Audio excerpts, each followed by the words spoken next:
October 7th, 7th night of Hallowscreen, and mistakes were made.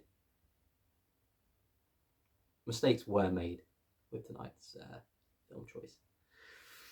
Now, I saw this on the shelf in a shop about 6 months ago, and I thought to myself, wow, I cannot believe this movie's getting a Blu-ray release. And having watched it tonight, I'm still thinking to myself, wow, I cannot believe this film got a Blu-ray release. But for very different reasons. First saw this in the late 90s on Channel 4, very late at night, caught it about halfway through, really enjoyed the vibe of it, rented it on VHS, and again, at the time, really enjoyed it, from what I remember. And yeah, so I was more than a little disappointed to watch the film this evening. So, released in 1997, directed by Anthony Waller, it is a sequel to a highly, highly successful werewolf movie from the 80s, directed by John Landis. Starring Tom Everett Scott this time around, Julie Delpy, and for any Modern Family fans, an early Julie Bowen performance. Claire, stop it. I am, of course, talking about An American Werewolf in Paris. Now, first of all, before I show you the reverse, let's talk about this. Now, the VHS and the poster had some really cool artwork. This, it just looks cheap. It's just a really bad job on the cover art. So yeah, that straight away is just unfortunate. Let's flip this around so you can see the back cover there. And then you've got your sleeve there. Your spine.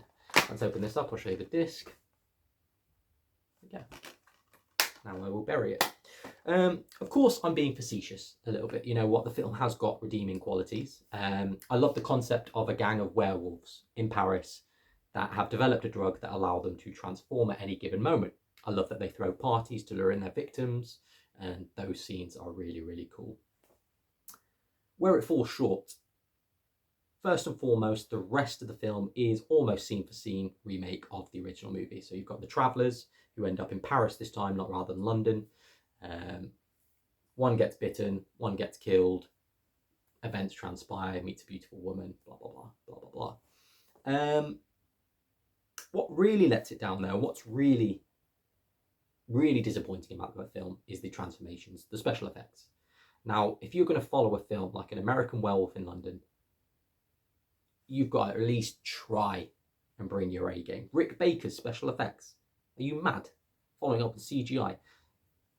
You physically felt the pain of those transformations in the first movie. It became a tragedy so much that it was horrific and tragic in the same moment, because you could see what he was going through and you could almost feel it. It was grotesque. It was genius.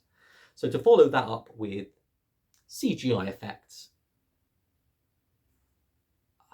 yeah, I just have no sympathy. Like what we, obviously maybe late 90s, they were kind of thinking, you know, CGI, this is going to top anything that practical effects can do. However, many lessons were probably learned here.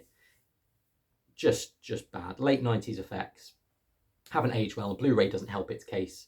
But yeah, the picture quality on the Blu-ray isn't even amazing. The transfer is better than VHS, but far from the best Blu-ray transfer I've ever seen. And what adds insult to injury, no bonus content.